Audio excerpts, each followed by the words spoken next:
What up, guys? Welcome to the 11 Yanks Breakdown, the show that covers all things in the American soccer landscape. I'm your host, Pete Douthit, and we have a ton to talk about today. First, we're going to look at the nominations for Male Soccer Player of the Year, as well as the Young Male Soccer Player of the Year.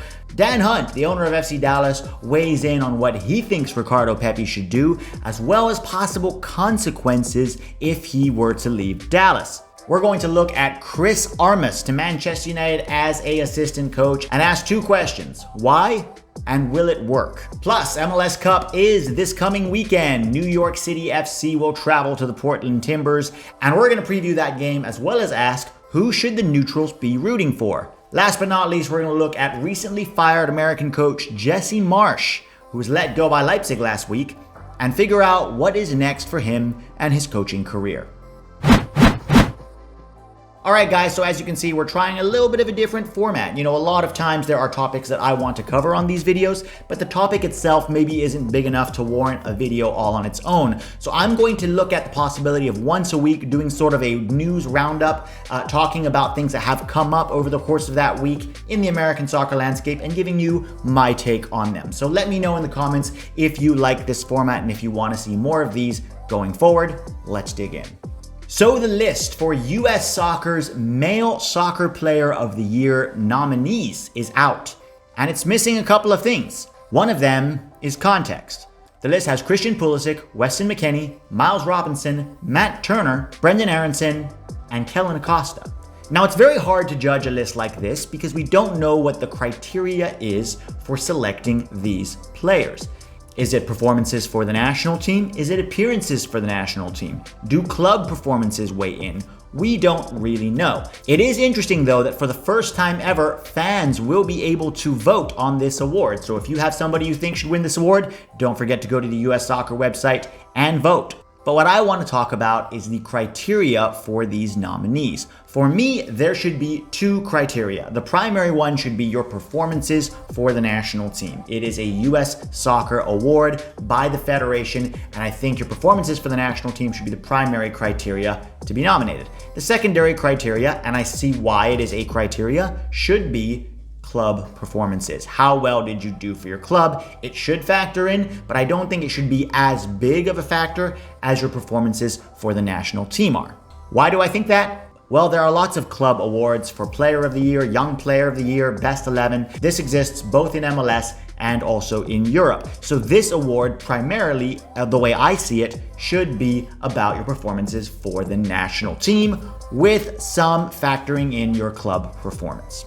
Now, 5 of these 6 guys have cases to be here in this list. Christian Pulisic scored 2 decisive winning goals in high-stakes games against our biggest rival and captained the team on several occasions. He may not always have been fit or fully healthy this year, but when you factor in winning the Champions League on top of his national team contributions, I think he warrants a spot in this list.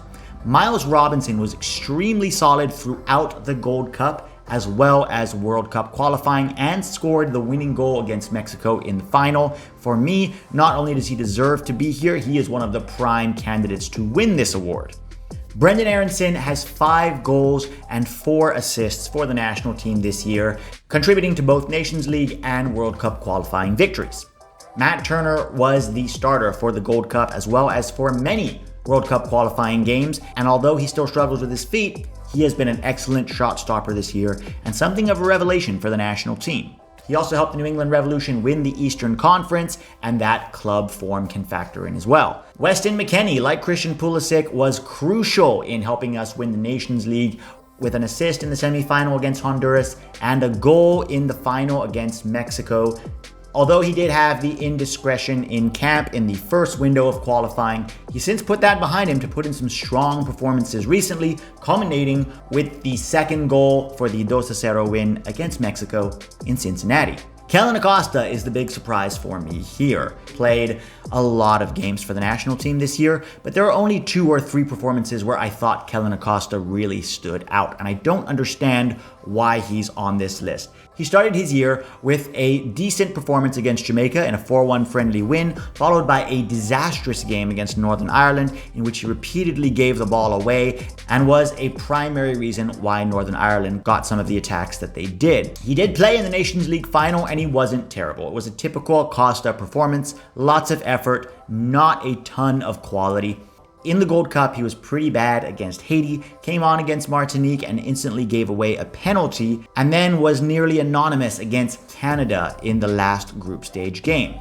Once we got to the knockouts of the Gold Cup, he started to improve. Against Jamaica, he was a lot more involved in shielding that back line and starting attacks for the national team, and that got even better against Qatar and culminated in an excellent performance against Mexico, probably the best game of his career for the national team. Got the assist with the set piece for Miles Robinson to score the winning goal, and was one of the two best players on the field. Coming back to World Cup qualifying though, Acosta's level dropped back to his usual self. Sometimes that was because Greg played him as a dual 8. We saw that both against Canada and against Panama, which is really not the role he should be playing for the national team. But his performances in both of those games, as well as against Honduras, left a lot to be desired. I don't think he should be on this list when you have a guy like Tyler Adams, who was extremely solid for the national team, both in the Nations League and for the entirety of World Cup qualifying. He also captained the team and was a major reason we've been able to get the points that we have in qualifying so far. I'm not sure why he's not on this list instead of Kellyn Acosta. Jumping over to Young Player of the Year, and we have George Bello, Gianluca Busio, Ricardo Pepi, Yunus Musa, and Jesus Ferreira. Jesus Ferreira is the most baffling one for me because he only played 20 competitive minutes for the national team this year. He did play in the under-23 Olympic qualifiers in which he scored a goal in the opening game, but was largely anonymous after that. He did get 2 goals and 3 assists in the friendly against Trinidad and Tobago way back in January, but in my opinion, a friendly like that should not have a dramatic impact on whether or not you're nominated for Young Player of the Year. That being said, he did have a good season for FC Dallas, which is perhaps what US Soccer gave him the credit for. Personally, if you only played 20 competitive minutes for the national team in a calendar year, I don't think you should be up for awards of any sort. George Bello and Gianluca Busio have been extremely mediocre for the national team this year. Both had decent performances in certain moments, but in my opinion, not enough for them to win this award. This award for me is between Ricardo Pepi and Yunus Musa. Pepi has 3 goals and 3 assists, crucial goals and assists in important World Cup qualifiers in limited minutes this year. And Yunus Musa, despite not having played a single minute in Nations League or Gold Cup, has been extremely influential in the last 2 windows of the year. His ability to drive through midfield with the ball at his feet and eat up space, take players out of the game, is one of the reasons for our recent good form in World Cup qualifying, and having him in and he certainly deserves to be nominated for this award. Who will I be voting for? Christian Pulisic for Player of the Year and Ricardo Pepi for Young Player of the Year. Ricardo Pepi's future is up in the air with rumors of transfer bids coming in. There have been rumors upon rumors upon rumors, some true, some not, about who's interested in him and who's willing to pay what price. Interestingly though, Dan Hunt weighed in this morning saying that he expected Ricardo Pepi to be here in 2022 and that going to Europe might hurt his chances with the national team. Now, to play devil's advocate, Dan Hunt isn't totally wrong. If Ricardo Pepi goes to a club that's not a good fit for him and he doesn't get a lot of playing time, it can affect his form and his confidence, which could in turn affect his place with the national team. That being said, one of the reasons Ricardo Pepi might go to the wrong club is because Dallas are pricing him out of a move. If you set his price tag at 13 million or more, essentially the only clubs that are going to be willing to pay that kind of fee are the big clubs where he's less likely to get competitive, meaningful minutes. So instead of being able to go to a club like Ajax or Red Bull Salzburg, it seems that only the elite clubs of the world are going to be willing to pay that kind of fee for Ricardo Pepi.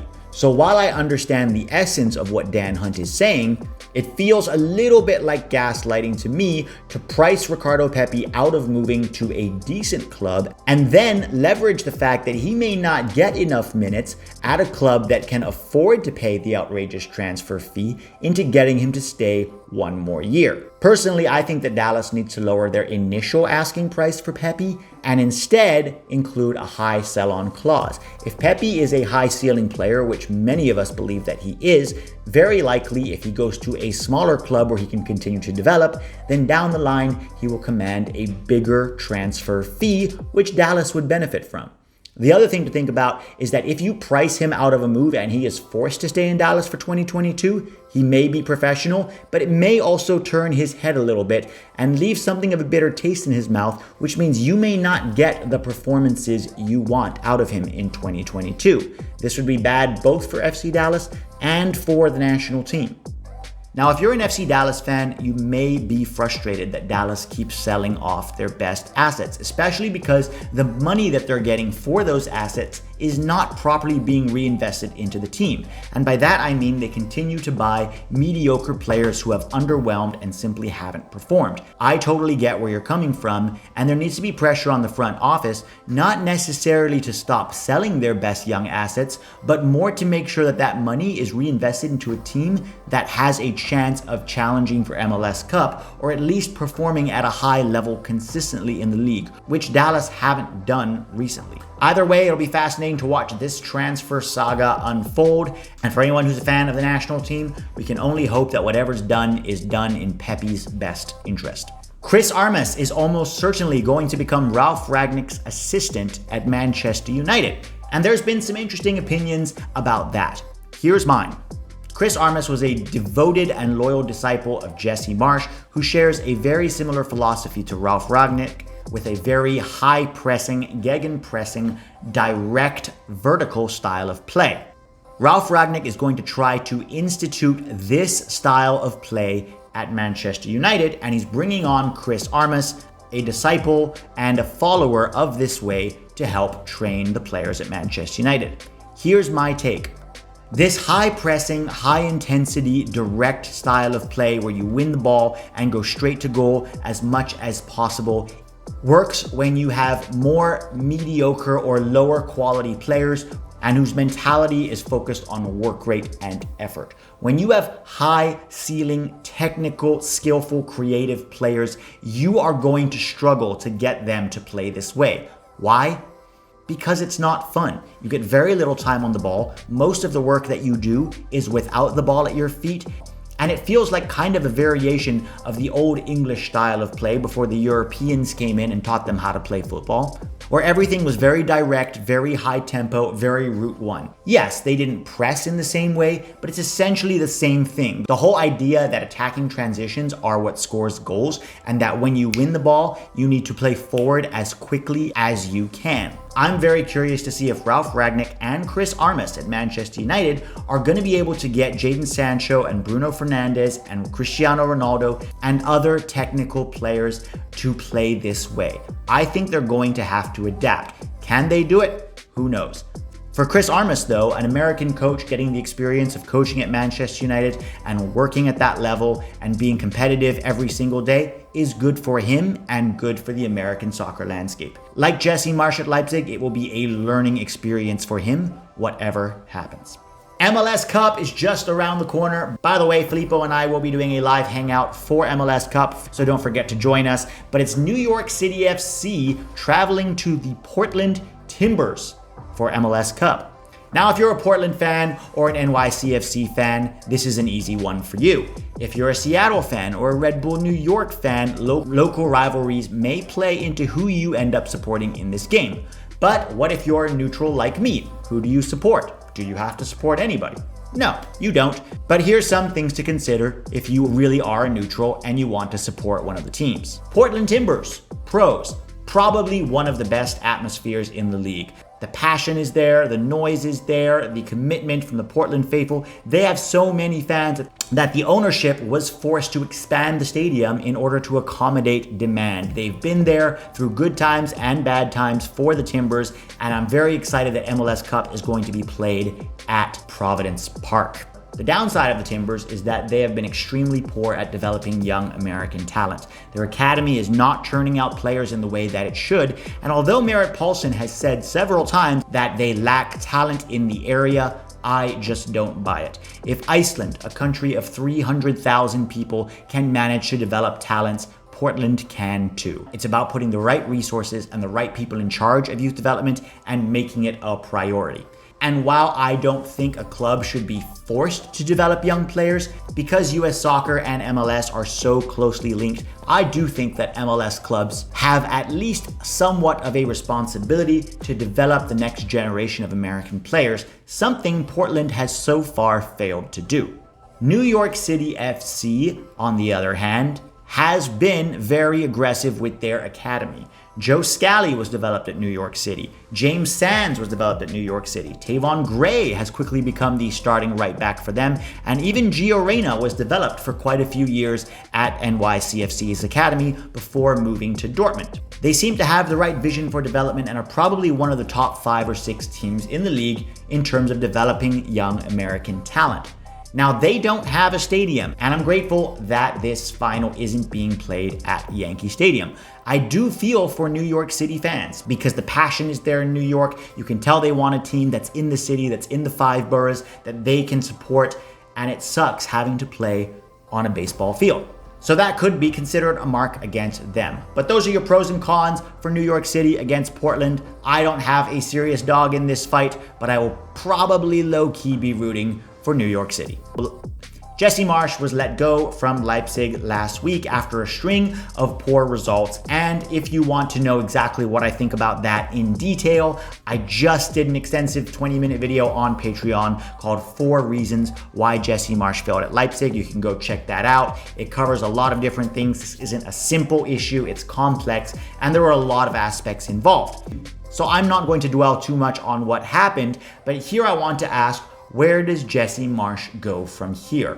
I don't know. After he was let go by Montreal, his first ever gig, he took a year off and traveled with his family.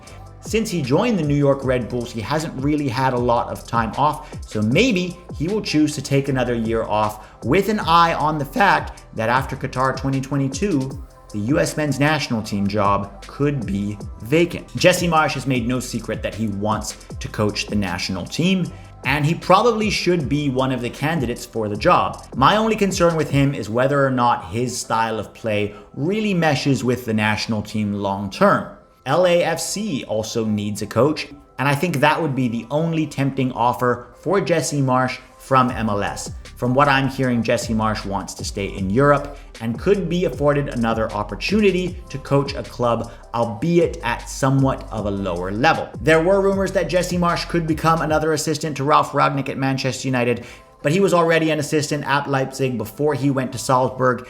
And at his age and with his experience, I don't see him settling for an assistant role at this point. It'll certainly be fascinating to see what happens with Jesse Marsch. Personally, I think he suits a team that has a lot of willing but not extremely world-class technical players, where his style of pressing and work rate and directness can be implemented more easily than at a world-class club with world-class players. All right, guys, that's it for now. Thanks for watching. Like I said, let me know in the comments if you enjoy this format, and I'll see you guys on Saturday for MLS Cup. Thanks for watching.